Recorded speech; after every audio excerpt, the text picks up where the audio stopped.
लखीमपुर से एक ऐसी घटना निकलकर सामने आ रही है जो वाकई दिल दहला देने वाली है। हम सोचते थे कि निर्भया और दामिनी जैसी घटनाएं अब शायद नहीं होती, लेकिन लखीमपुर की ये घटना कहीं ना कहीं दामिनी और निर्भया जैसी घटनाओं का प्रत्यक्ष प्रमाण है।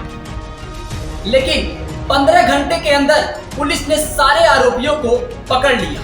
अब आपको बताते हैं कि घटना क्या थी। दरअसल 6 आरोपी मिलकर 2 दलित बहनों का रेप करते हैं। रेप करने के बाद उनका गला दबाकर उन्हें मौत के घाट उतार देते हैं। इतना भी नहीं, उसके बाद वो उन 2 बहनों को पेड़ से उनके शवों को लटका देते हैं। सबसे पहले मैं आपको बता देता हूं कि उन 6 आरोपी के नाम क्या क्या है। सुहेल, पहला नाम है सुहेल, उसके बाद जुनैद और करीमुद्दीन, हफीजुर रहमान और छोटू और आरिफ। ये 6 आरोपी जो है वो इस घटना में संलिप्त थे, जिन्हें अब गिरफ्तार कर लिया गया है। और जब ये घटना हुई उसके बाद जो है उत्तर प्रदेश के लॉ एंड ऑर्डर पर सवाल उठना तो लाजमी था, लेकिन पुलिस ने यहाँ बखूबी अपना काम किया और 15 घंटे के अंदर सारे आरोपियों को पकड़ लिया। चलिए आपको सुनाते हैं वो 15 घंटे की दास्तान कि कब से ये घटना को अंजाम देना स्टार्ट हुआ और कब सारे आरोपी पकड़ लिए गए। सबसे पहले 4 से 5 बजे के बीच में 3 आरोपी, जिसमें सबसे पहला नाम जुनैद, सुहेल और हफीजुर रहमान का था, वो 3 आरोपी लड़की के घर के आसपास गए। लड़की को बहला फुसलाकर तकरीबन 1 किलोमीटर दूर ले गए। उसके बाद उसके साथ शारीरिक संबंध बनाया। जब लड़की इसका विरोध करने लगी और शारीरिक संबंध बनाने के बाद शादी की मांग करने लगी, उसके बाद जो लड़के थे वो उनमें जो है कहासुनी स्टार्ट हो गई और उसके बाद वो लड़के उस लड़की का गला दबाकर उसको मौत के घाट उतार दिए। और इसके पहले की जो कहानी है वो भी मैं आपको सुनाता हूँ। जब वो लड़की शादी के लिए कहने लगी वो लड़कियां, तो ये लड़के जो है नहीं मान रहे। उसके बाद 2 और लड़के आरिफ और कमीरुद्दीन को जो है उन्होंने बुलाया। बारी बारी से सारे लड़के ने उन दोनों बहनों का रेप किया। उसके बाद उनको गला दबाकर मार दिया और 100 को पेड़ से लटका दिया। ये तकरीबन 4 से 5 की घटना है। अब आपको बताते हैं कि 5 बजे क्या हुआ।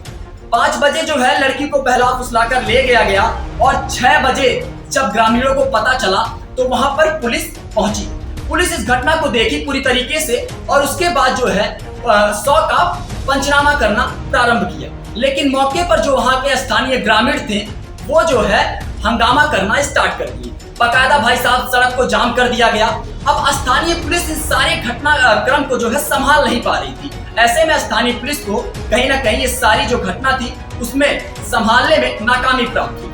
अब आपको बताते हैं 7:30 बजे से लगाकर 9 बजे तक इसी तरीके से वहां के जो ग्रामीण हैं हंगामा करते हुए नजर आ रहे थे। तकरीबन आप मान सकते हैं कि 7:30 से 9 बजे तक रोड जो है वो जाम होता हुआ नजर आ रहा है। स्थानीय जो पुलिस थी इस घटना में पूरी तरीके से नाकाम रही इस घटनाक्रम को जो है संभालने में। अब बजता है 10:30 और 10:30 का वो समय जब सबसे पहली बार छोटू नाम का जो इसमें साजिश करता है उसको जो है पकड़ा गया।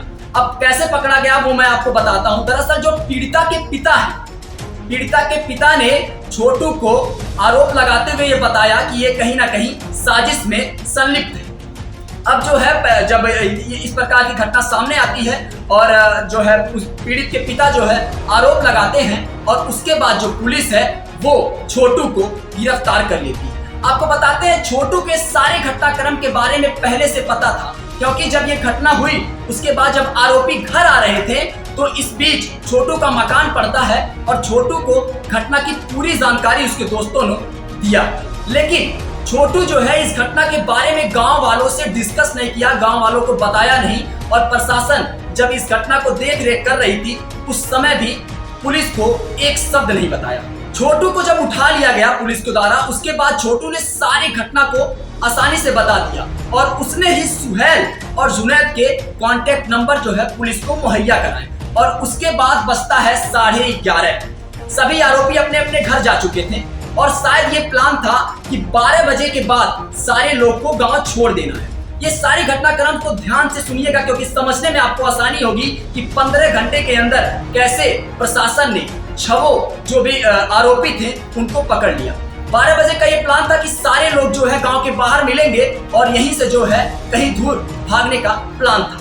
लेकिन जैसा कि मैंने आपको बताया, सुहेल और जुनैद का जो नंबर था वो प्रशासन को मुहैया करा दिया गया था छोटू के द्वारा। और उसके बाद 12:30 बजे के समय पर सुहेल, हफीजुर रहमान, करीमुद्दीन चारों पकड़े गए। और इन चारों जो है आरोपियों के निशानदेही पर आरिफ नाम का जो आरोपी था वो भी पकड़ा गया। अब जो मेन आरोपी था जिसका नाम है जुनैद, इन सारे घटनाक्रम के बीच में वो कहीं दूर भाग गया।